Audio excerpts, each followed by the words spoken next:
I thought I'd start out this episode out of character to talk a little bit about one of my favorite directors of the genre, Juan Piquer-Simón. Juan sadly passed away January of this year, and in his legacy he made one of the best killer creature flicks with Slugs, the very entertaining Supersonic Man, and fodder for the greatest MST3K episode ever with Pod People. I'm a big enough Juan fan that even I'll admit that there's things about Pod People I appreciate, so much so that I actually own a copy of it, unriffed. The man was also responsible for bringing us, in my opinion, one of the best and most brutal slasher flicks of the 80s, Pieces. You may be wondering then why I'm choosing to do this as an episode. Well, believe me when I say that a majority of the episodes I do are done purely out of love. These episodes are, above all else, merely riffs, and I riff Pieces because I love pieces. So consider this a dedication to Mr. J.P. Simon, as he's sometimes credited. And I hope he had a sense of humor. Now if you'll excuse me, I need to get in costume.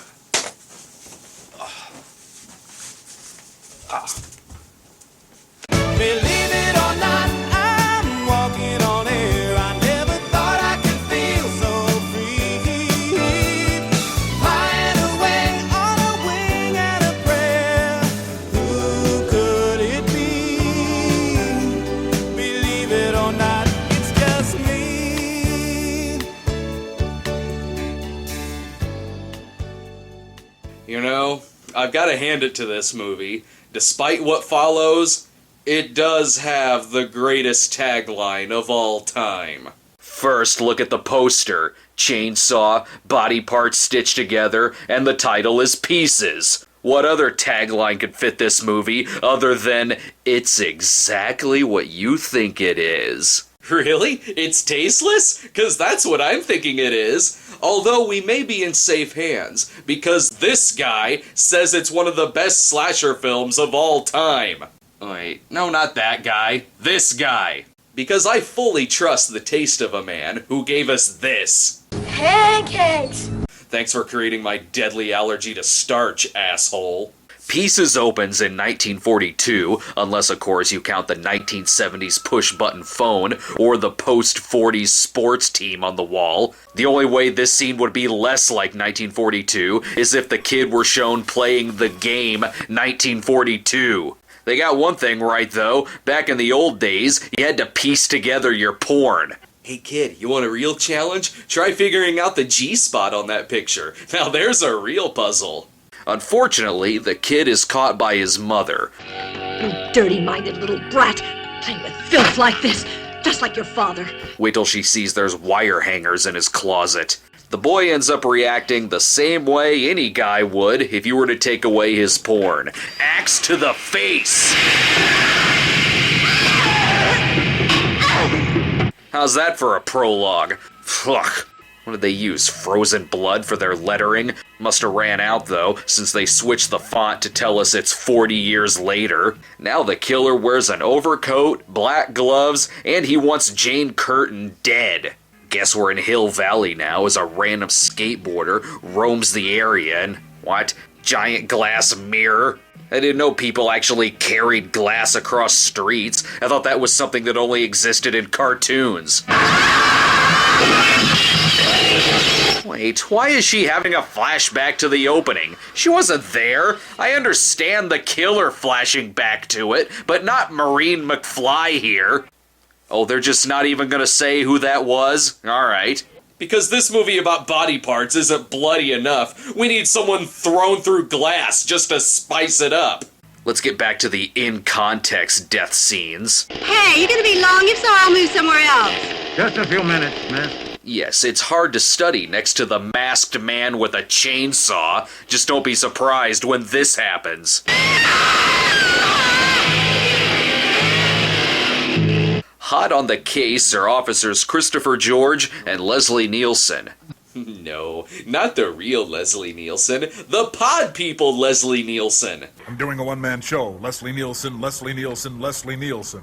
The two inform the dean that... Wait, Edmund Purdom? The guy from Zombie 6 and Don't Open Till Christmas? He did it! Of course, they want you to think other characters may be responsible, like the teacher with skulls on his desk, or how about some of the students? What are the pectorals? My friends all laugh at me. They say mine are funny. Don't mind her, she's on her way to her Audrey Horne audition for Twin Peaks. But don't forget about adding Bluto to the suspects list. Let's get around-the-clock security on Shelley Duvall. But I like this scene. Look at the look on Bluto's face. The dean may look calm, but he's just shit his pants 5 times acting opposite this guy. The movie needs another hero, though, and that's why we have Arnie Cunningham here. Here's what I think of his throwing skills. It stinks. That's right, Rick from Pod People. They're getting the whole cast together for this one. I hear at one point Trumpy stood in for a torso. Actually, maybe I was wrong about the dean. Clearly, the Shadow is the killer. I already like this better than the 1994 version. Anyway, sorry, I'm speaking over the chainsaw's lines.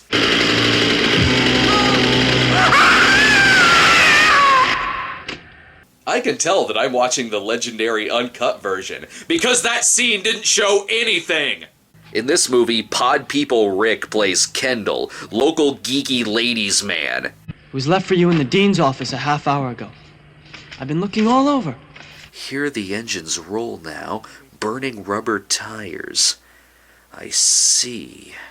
Kendall makes it to the pool just in time to beat Sasquatch with a 2x4. Already these guys are doing more than the idiots at the end of The Geek. Hold it! Or I'll blow your brains out. Do you have the authority for that? You ain't got the authority to declare happy birthday! Bluto is taken away and being charged with first-degree red herring, while the homicide detectives are called onto the scene. Now look, Professor, I don't want to wait for the coroner's opinion. So could you give me yours? Yes, she's dead. Now, could that have been done with a chainsaw? You mean the chainsaw covered in blood next to a set of body parts? Yeah, it just might be the weapon. A school psychologist is called in to run idiot control now on Kendall. But I don't know the killer. Sure you do. It's the dean. But George soon asks for Kendall's help. Look, kid, all you have to do is keep your eyes open. Basically, I need you to do what I, as police officer, should be doing, only I'll be too busy acting in a movie about a killer grizzly. It's okay, though, because he's partnered with a tennis pro. And you can tell how amazing at tennis she is by the fact that she stands in only one place and hits the ball. I joke, but this scene, more than any televised tennis match, actually captures the feel of watching a tennis game in real life.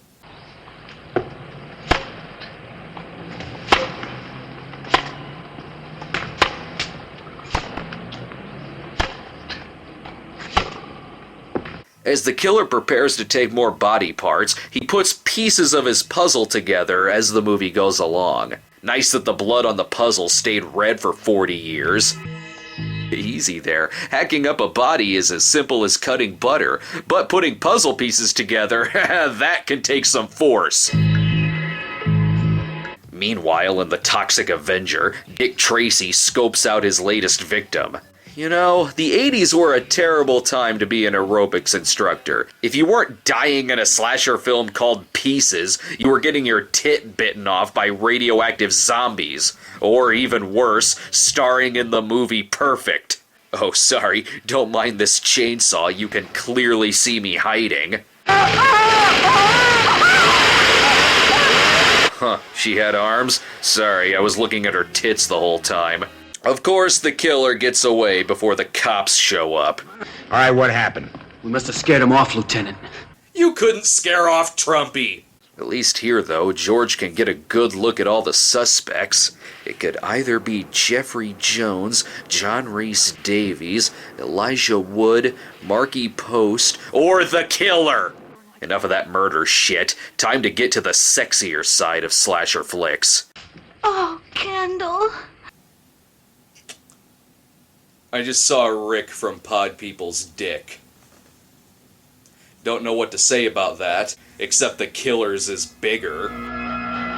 Oh, I can see why it's convenient to dress in black at night when you're carrying a bright yellow chainsaw. Unless something out of the ordinary happens here, Mary, the undercover tennis pro, is dead.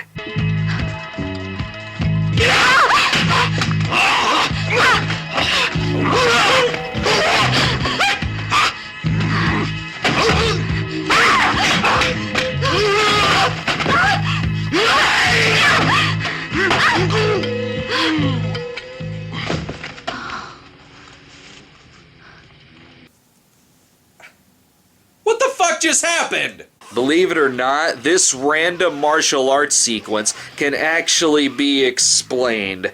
The film's producer, Dick Randall, was also known for producing a number of Bruceploitation films, such as Bruce Lee Fights Back and The Clones of Bruce Lee. And in an effort to provide a little advertising for those films, one of the Bruceploitation actors pops out of nowhere, attacks the actress, and passes out for no reason. Yeah, because that works in context to this college campus slasher film. They better explain this in the movie. Oh, hey, it's my kung fu professor.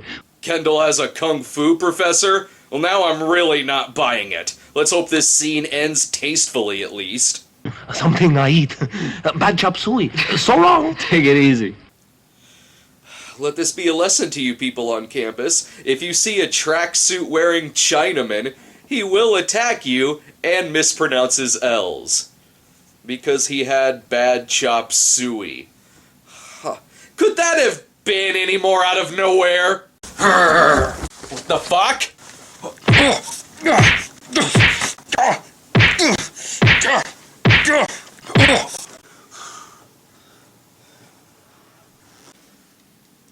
Oh, that's for shooting me in the kneecap last year.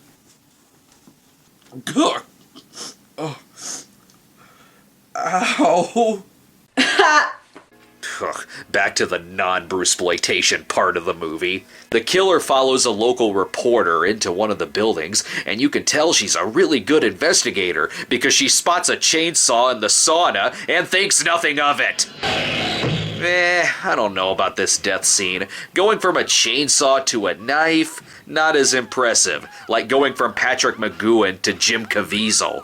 Maybe the actress simply didn't want a chainsaw rammed through the back of her head. Luckily, this actress doesn't have a no chainsaw clause in her contract, so you know what that means.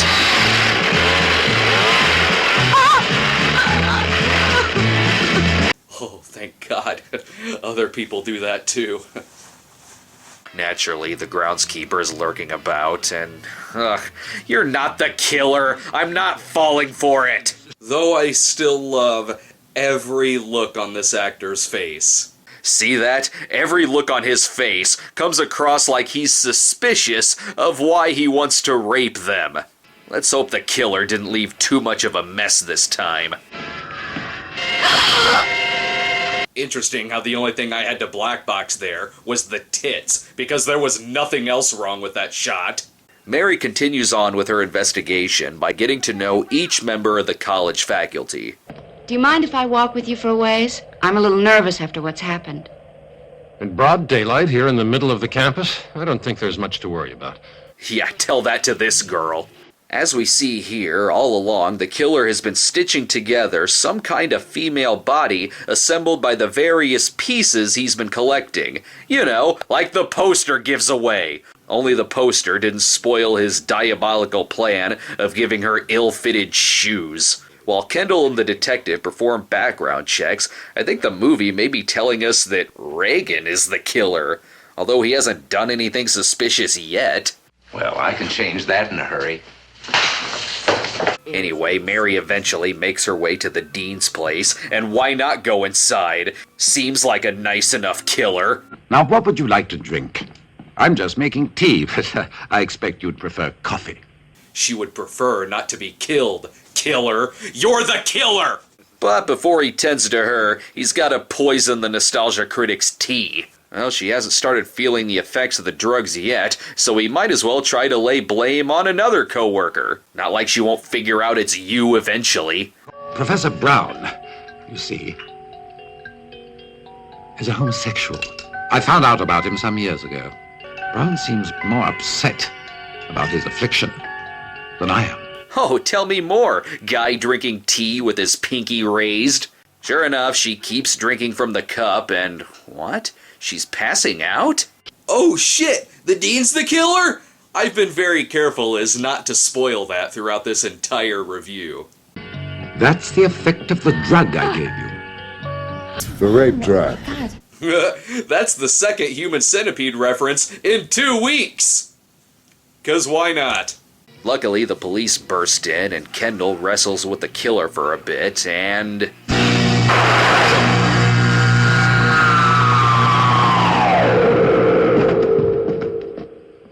Crap. He was aiming for Kendall. The stitched-together body is found in the bookcase, and thus ends this wholesome murder mystery.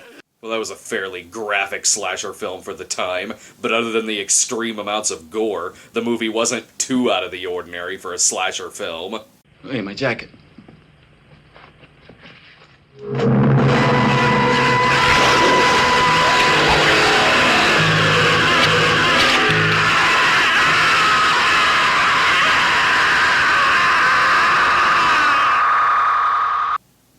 Like I said, the movie wasn't too out of the ordinary.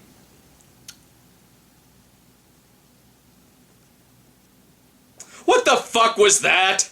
Okay, let's forget for a second that this guy was a killer. He managed to bring life to a corpse that was stitched together by random body parts. That makes him a medical genius. And now he's dead. The world will never know how the fuck he managed to do that. If I want to see a real movie about pieces, I'll stick with Britannia Hospital, thank you very much. Now if you'll excuse me, I need to spend the next few moments mourning over Kendall's balls. Because someone has to. Bastard! Bastard! Bastard!